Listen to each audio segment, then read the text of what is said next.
talk about the conversation this has started, and it's really about language, what we say out loud and the consequences of those. You called your opponent an existential threat on a call a week ago. You said it's time to put Trump in the bullseye. There's some dispute about the context, but I think you appreciate that. I didn't say crosshairs. I was talking about focus on.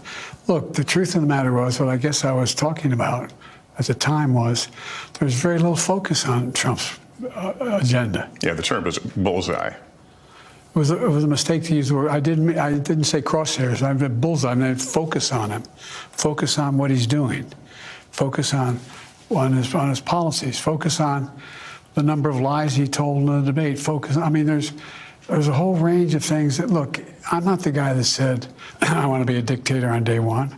I'm not the guy that refused to accept the outcome of the election.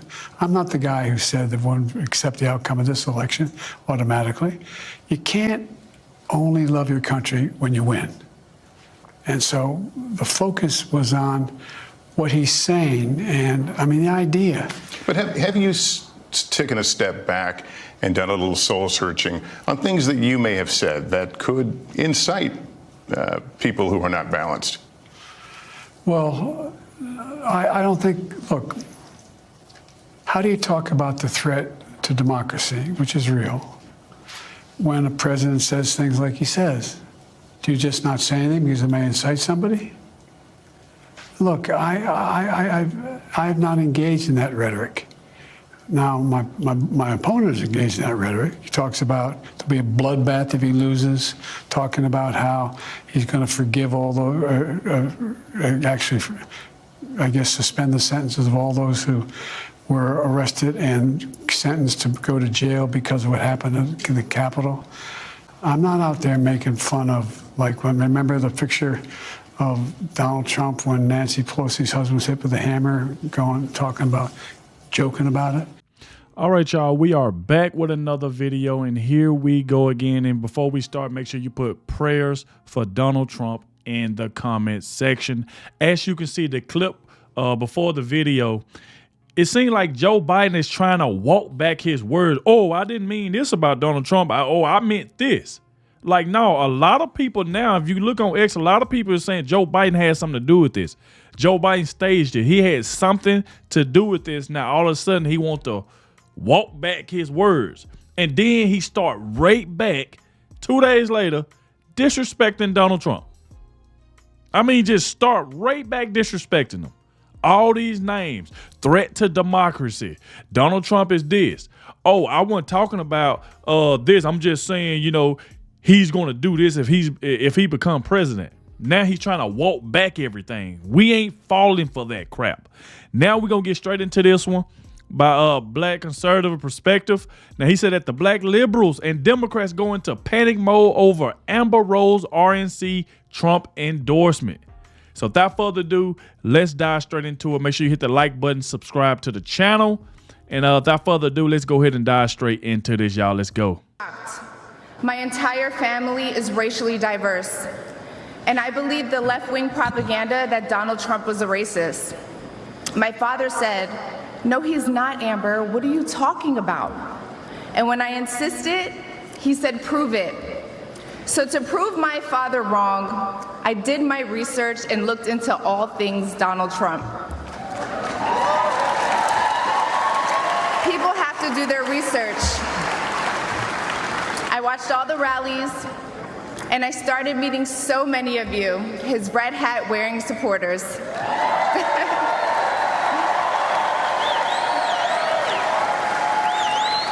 I realized Donald Trump and his supporters don't care if you're black, white, gay, or straight. It's all love. That's right.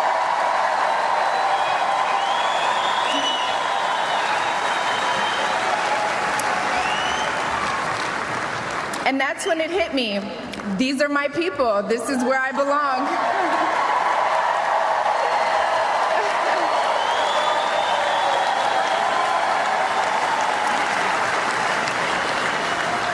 So I let go of my fear of judgment, of being misunderstood, of getting attacked by the left, and I put the red hat on too.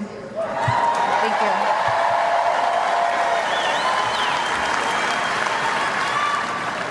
Love you too.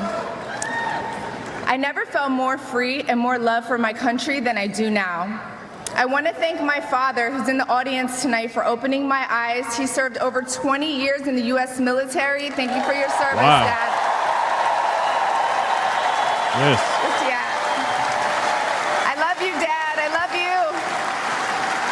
I love you so much. Thank you. When I met the President and Melania for the first time, he was kind and generous and funny as hell. Very funny. The First Lady was gracious and smart with a smile that will brighten up any room. If you're watching this tonight, you know our country is in trouble. Just like me. When you go to the store and buy food for your family, you're shocked. When you fill up your gas tank, you're pissed. I know I am.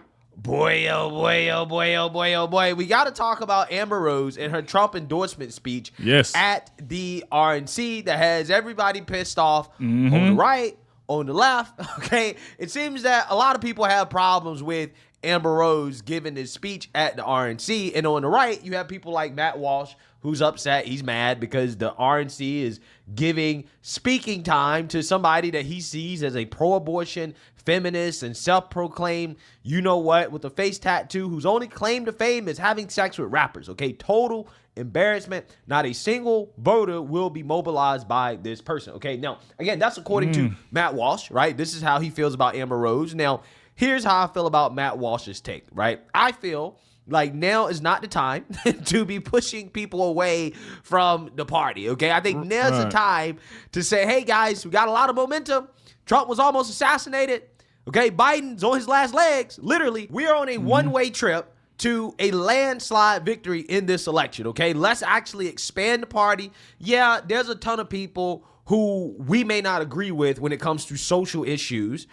And yes, I understand. You don't have to openly endorse any of the things that Amber Rose is about. But ultimately, if she wants to be exposed to what we see as a better lifestyle, or a better way of living, then I think that is smart to allow these people who want to be exposed to it to be exposed to it. And hopefully you can change their behavior and their outlook on life. Yeah. And I guess that's the best you can hope for, right? But apparently, again, Matt Walsh doesn't see it that way. He actually believes that Amber Rose is irrelevant when it comes to her ability to mobilize the voters. But that is not what the Democrats and the mainstream liberal media and the black liberals think, okay? Because they're currently panicking, okay? They're panicking over Amber Rose's speech at the RNC. And we're going to start with Joyless Reed, who apparently is questioning Amber Rose's blackness, even though Joy Reid is not a black woman in the sense that she is the descendant of slaves. She's actually the child of immigrants. So she really is more African than anything. But, you know, Joy Reid feels the need to speak on Amber Rose's blackness and her race, and to say that, you know, she's not an authentic black voice to be listened to. This is essentially Joy Reid's argument. A member of Congress who was a Republican came out immediately and blamed the incident on DEI and said that the fact that there were women and black people in the Secret Service is the reason this happened. That is a member of Congress who went out on the TV and said to the world that DEI was the cause of an assassination attempt. This is where the Republican Party is. So it's ironic that they were able to recruit this young woman who, you know, and she's a racially ambiguous. I don't want to say she's black because she has said she's not. So I don't want to say this black woman, this woman who is of whatever race that she has claimed. She said she's not black. But they've brought somebody whose whole career is based in black culture. She used to be on a show on BET. That's the reason most people know who she is. She dated one of the most prominent African-American rappers in the business in the history of hip-hop. So her whole culture came from black culture, even though she says she's not a black person herself. And the fact that she is now the person they're using to try to recruit young people of color and to say that this is the... Man, you just hate to hear Joy Reid run her mouth. Oh my God. It just makes you so mad just listening to Joy Reid. She tries to call out every little thing. Every little thing. If anybody endorses Donald Trump, no matter who you is, they got something to say all the time. That was a great speech by Amber Rose last night. A great speech. And now she's mad because, like I said, Amber Rose called out that, hey, the left was telling me this about Donald Trump, that Donald Trump was this, that Donald Trump was that. Donald Trump ain't no good. And now she's mad because Amber Rose exposed that. And now Joy Reid wants to sit here and run her mouth about where Amber Rose came from. She don't claim to be black. She dated one of the richest rappers. I mean, come on. This rhetoric that comes from Joy Reid, it just pisses you off. She just loves to hear herself talk. It is just crazy.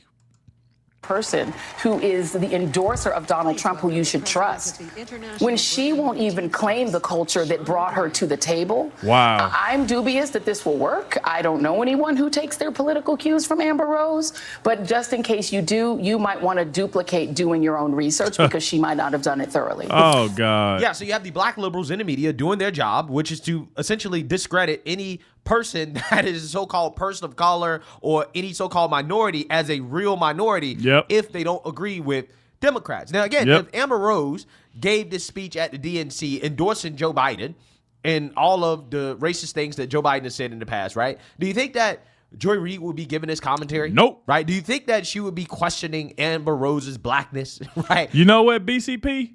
That right there's a good question. If she would have endorsed Joe Biden, they wouldn't be talking about it. She wouldn't be talking about her growing up in a black culture, dating one of the richest rappers. Joy Reid won't say anything about that. I promise you, she would have never mentioned Amber Rose. If she would have did mention Amber Rose, if she had endorsed Joe Biden, it would have been in a good way. She wouldn't be talking about if she, black or not or who she dated. She wouldn't have got to all that. But since she endorsed Donald Trump, now Joy Reid got so much to say. So it's just crazy. And whether or not her opinions are opinions that we should listen to. Now, in my opinion, I'm going to tell you guys straight up. I don't necessarily believe that Amber Rose is a credible person to listen to, regardless of what her opinion is. However, ultimately in the day, she is not appealing to people like me, right? She's appealing to these women who are more feminist in nature, who really care about women's rights. And she's telling them that, listen, no. The Democrats are actually the party that's against women's rights. Republicans are pro-women's rights, actual women's rights, okay? We're not talking about the women's rights that Democrats say are women's rights, which is to kill babies. No, that's not a right, right? That's not a right at all. But when you talk about protecting women from biological men and women's spaces and actually knowing what a woman is and respecting what a woman is and valuing a woman for what she is, that is what conservatives and Republicans are all about, right? In fact, I think conservatives love women more than anybody else, right? Because we seem to value women for their God-given talent and abilities more than the left does, because at the very least, we know what a woman is, okay? And we love them so much that we don't want them to be replaced in their own spaces, okay? So anyways, the left, okay, they're extremely pissed off, right? They're extremely panicked about Amber Rose giving this speech because they know that although people like me and maybe a lot of you guys are not the target audience for Amber Rose, there are a lot of people who are not paying attention to politics who are exposed to somebody like Amber Rose and will listen to her because she has a ton of followers. And again, this is why they're getting all of their so-called minorities in. He's all right because she have a ton of followers and she know if Amber Rose is endorsing Trump, that's going to get the younger people that follow Amber Rose to come vote for Trump. So now Joy Reid, they trying to put a stop to her by saying, oh, don't listen to Amber Rose. Oh, she did this. She did that. She don't even really claim to be black. So they gonna try to bring out everything to try to convince young voters not to vote for Donald Trump. This right here is what this is all about. The media to attack her, even the LGBTQ black man, and he's attacking Amber Rose as well, too. It strikes me when she says, the left told me to hate Trump, but when you cut through the lies, you'll realize that life was better under him. That's a resonant argument for a lot of people. Now, of course, you have to discount the fact that there was a 100-year pandemic and everything that resulted from that. But if you clip that and put it on Instagram, among, the people that follow her, that could pick up a lot of traction. That resonates with folks. Well, sure. And, I would love to ask her, what lies? I guess one thing you can say when I cut through the lies, what lies are those? And then please tell me, how do you counter those lies you're talking about with the actual data that's there? We can talk about the emotions because economics are emotional. And if people don't feel it, I get it. In fairness, the left has vilified Donald Trump. I'm sorry, define vilified. You can argue the merits, but in fairness, the left has vilified Donald Trump. Threat to democracy, that he's a... Is that a vilification or he's an a proto-fascist? Is that a vilification? And I don't mean to argue with you, Jeff, but I disagree with this notion that the left has vilified Donald Trump. The left has pointed out multiple things he has done as president, has said as president, as a candidate for the presidency again, that deserve to be pointed out, deserve to be criticized. That's not vilification. That's acknowledging what is there for everyone to see. Now, So what about what everything Joe Biden has said and done? If you don't vote for me, you ain't black. What about him making a statement about putting Donald Trump in the bullseye? Something that we played at the beginning of this video. What about all of that? See, the thing is, they don't want to call out the crap Joe Biden said and all the stuff that he does. All they want to do is just sit here and talk down on Donald Trump and talk down on everybody that supports him. Now, watch what I tell you. Now, we are hearing that 50 Cent's supposed to be at the RNC. Now, if 50 Cent give a speech or whatever, whether he perform, whatever the case may be, they're going to have something to say about 50 Cent. Watch what I tell you. Watch what Joy Reid and all of them do, because 50 Cent has a lot of followers. He has a lot of followers. And watch what Joy Reid them do. They're going to try to put 50 Cent down because he endorsing Trump. Just watch. This is what they do. They want to go after anybody that supports Donald Trump, especially celebrities that have a lot of followers. The reason why they're going after Amber Rose right now, because Amber Rose has a lot of followers. So if if Amber Rose is endorsing Donald Trump, that's going to make her followers want to do it. So that's what they just trying to put a stop to. They just love to hear they self-talk. if someone had called him, all sorts of names, in addition to that, then the name calling, I would say, is vilification. But the substance of what people are talking about, you can't call that vilification when you're hammering the guy on what he proposes for the country and to do to the country. Yeah, so according to Jonathan Capehart, he believes that calling Trump Hitler, which is something that the left does quite a bit regularly. And you're exactly right, BCP, because Joy Reid just called Donald Trump that again the other day. With all this, he's the modern day Hitler, he's this, he's that.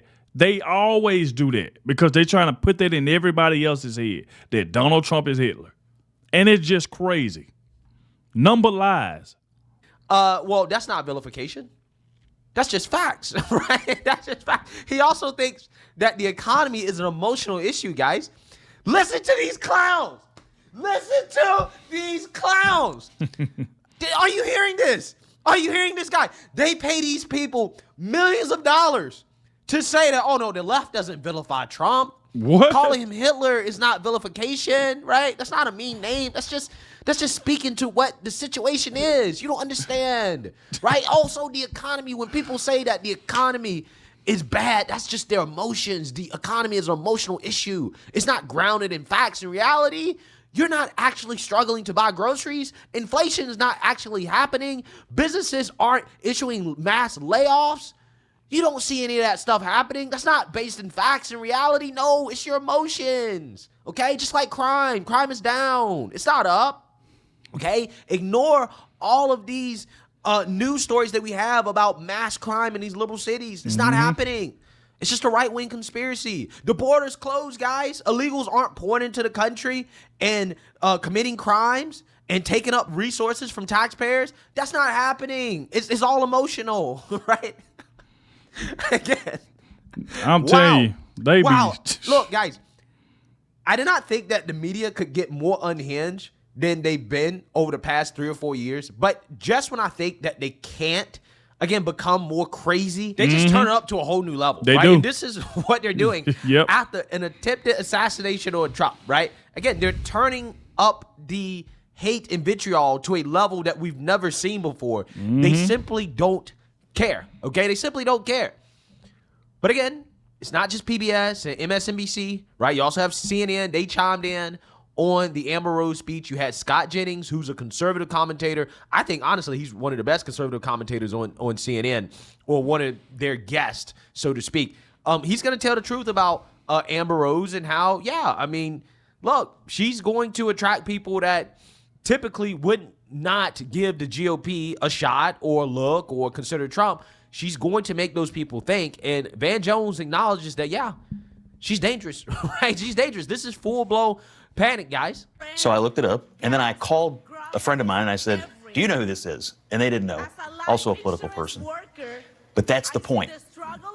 They have put someone on the stage who reaches into this whole group of Americans who are not necessarily engaged at all in our politics or in our civics. Ain't it funny how they think, how they sit up here and think what people ain't doing? Oh, well, they people that follow them ain't engaged in politics. They don't. How you know what these people do? Just because they follow Amber Rose, you don't think they watching what's going on? This is what CNN and MSNBC do. This is what they do. They think they know everything. This is just crazy. These kinds of voices, I heard some grousing about this from some of the conservative. This is how you change the composition of the electorate. Yeah, that was probably the most dangerous speak for the Democratic coalition. That is a young woman of color. She's describing the experience a lot of people have, feeling that maybe if you're around too many liberals, you might get criticized too much, or you might not be able to speak your mind. And she spoke to it really well. And she's way more famous than any of us up here. Yeah. I'm going to tell you that, way more famous. And so to the extent that these guys are trying to bust up our coalition, that was a bunker buster right there. By the way, and it's one of the things we've been talking about, but there are speakers who speak to the room, and there are speakers who speak through the television screen. She speaks through the camera to the audience at home, not, I mean, she's effective in the room, but when you're yelling into the room, that is not communicating directly through the lens. This person is super talented. Okay, like this person knows how to speak plainly and directly, knows how to use the camera, the cadence of it. They got something there. Yeah, and it really is hard. In those big arenas, it's hard not to want to fill up the room. You want to scream, just make sure the grandma in the back can hear you. But you're not talking to the 30,000 people there. You're talking to the 30 million people at home. And she was the most effective. Yeah, I gotta say that, again, there are a lot of conservatives that may be uncomfortable with Amber Rose, okay? And listen, I don't agree with the things that she promotes. I really don't. But I am one of these people that believe that you can rub off on people if they're open-minded to listening to you, right? Yep. The only way you're going to change somebody's behavior, you're going to change culture, is to have the people that you want to change be exposed to what you're saying is a better way of life and a better culture, right? I look at it like this, right? It's like a church is not going to tell a prostitute, hey, you can't come to this church, right? What the church is going to try to do is say, you're welcome. Yep. And we're going to try to convert you, right? We don't want you to live that life anymore, and we want you to be better. And I think that's the same way that we should approach this Amber Rose situation. Again, I don't endorse any of the things she does or what she's been about up until this point, okay? However, I'm hoping that her being a part of the movement can change her behavior. That's what I'm hoping for.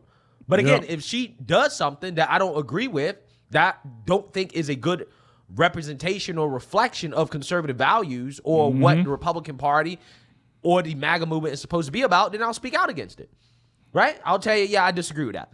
Right.